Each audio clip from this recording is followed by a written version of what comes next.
Good evening, all. It's Sunday night. Shay Horowitz, ShogunTrading.com. Hope you're able to enjoy your weekend. Hope you're ready for another week of trading. I want to start off the analysis this week with a little bit of a look at our past, where we came from. This is S&P 500 on a weekly basis. You can see the internet bubble that burst right around there, and you can see right around here is September 11th, and then we went all the way down to that. This was our low. 794 in the S&P 500 happened on 2002, and then we made a triple bottom, and then came the recovery, and that's a tremendous real estate market, a tremendous basically everything, great economic expansion. Everyone had money in their back pocket and so on. And around 2007 dried up a little bit, housing market starting to collapse, and then you see the bank starting to collapse, oil prices coming up, oil charging up. What I want to say by this is the fact that there could be a lot more to come. The picture, of course, does not look good. We have a banking system that the core of it is changing. The core of it is collapsing. We have oil prices going up, and Saudi Arabia made up today and said, we'll raise the production by just a little bit, and thank you very much. And there's not a whole lot of more oil out there, but there's a whole lot more demand out there. We are not going to drill, and that's because it's being blocked everywhere. So I don't see that happening. We have a problem. At the same time, we also have inflation that's popping up a little bit. Of course, energy is the base of all prices, and as energy goes up, everything else goes up. So of course we have inflation. So we have FOMC meeting. We have the people that are in charge of our interest rates meeting on Tuesday and then on Wednesday, and they're actually announcing on Wednesday. They have a serious problem. They're in pickle because we have inflation right now. Inflation is popping up, and of course it's because of oil prices and so on. At the same time, we have no growth. We actually are in a recession, in my opinion, anyway. So they need to lower rates to boost the economy. They need to raise interest rates in order to boost our dollar and to boost and to fight inflation. But they can't do both at the same time. Raising and lowering does not work at the same time. It is a pickle, and it is something that we're going to have to work out of. My biggest problem right now is the fact that the government is in complete stalemate right now. Nobody can do anything. Nobody can get anything done.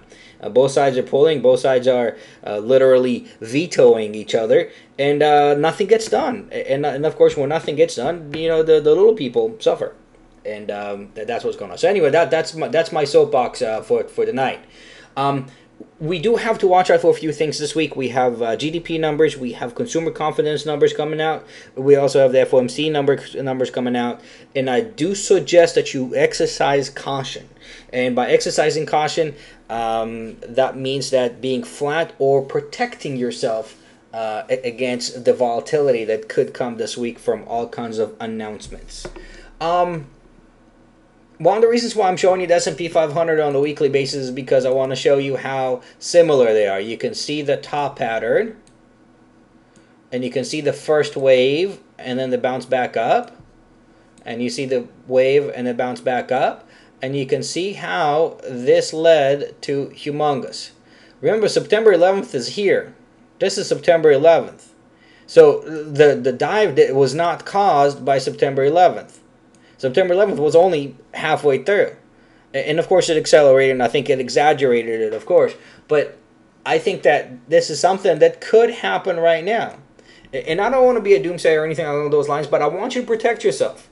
If you are with a stockbroker, with a mutual fund, with a hedge fund, with another advisory service or anything like that only looks to buy stocks, you're going to be in trouble. And the reason why is because as the market dives down, I personally know people that have held stocks all the way from $120 down to $3 when last time the market took a dive like this. And you can't do that. I don't want you guys to do that. You have to absolutely learn to go short. You have to learn to benefit from the market actually coming down. You have to be able to protect yourself.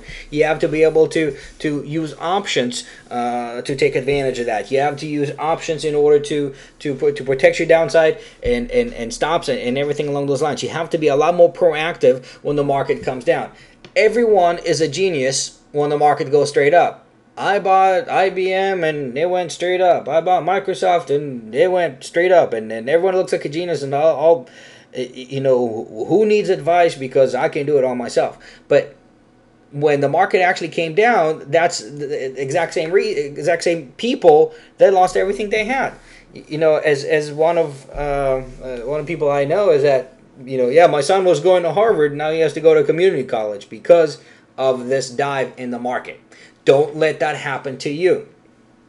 Remember that we went short, and we told you guys about the housing sector, for example, right here, the 2443 on PHM, Pulte Homes from 25 down to 10, Lennar Homes, I forgot the symbol for Lennar. There's Lennar, and we also took it all the way down. We took Toll Brothers all the way down as well, and that's basically the way to protect yourself against downturns in markets. If there's a downturn in the housing sector, you want to go short in the housing sector so it doesn't hurt you and you're actually able to benefit off of it quite well. If there's a problem with the financial sector, for example, let me switch over to daily charts real quick.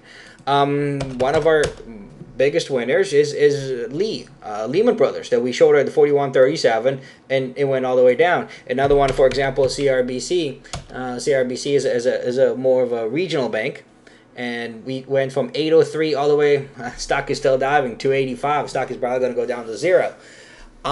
What I mean by that is that you have to be proactive and you have to play both the short side and the long side, and you have to if not for capital growth, think about it as protection. Most of your money probably is in retirement funds and your real estate. But being in a retirement fund means that you're not going to benefit from the market downturn. You are going to suffer, and I want you to protect yourself. I'm not saying that's what's going to happen, but as you saw on the weekly chart on S&P 500, something that could happen, and that's why you want to definitely protect yourself. If you do it with us, if you do it with somebody else, I don't care as long as you do it. I talked about the S&P 500 over the last few days, and we talked about this pattern, about this top, and the fact that it broke this support. We went short on quite a few stocks. We did very well, very well. Over here, we started taking profits. We let the market bounce back up. We were flat, and now we started shorting again as the market comes down. And as soon as it bounces back up again, somewhere around here probably, we'll go flat again, let the market bounce, and then rejoin it as it comes down. I think that's what's going to happen. We we had stocks, for example, like CME that we showed at 451, went all the way down. We had NYMEX that did very well for us. We had RIM that did no, it wasn't RIM. That's one that didn't do too well for us. Yahoo, for example, 26.95, and it's actually still diving for us, which is pretty good. Oh yeah, dry ships that did pretty well for us on the way down, and looks like it wants to keep going. We also had some more recent ones, such as ALD that we shorted, and it's doing pretty well. And TEX that's we're shorting, and it's doing pretty well for us as well. So that's the plan. That's the trading plan for this week. We're going to follow the market as it comes down. But we're going to be very, very cautious around Tuesday and Wednesday. More than likely, we're going to go flat.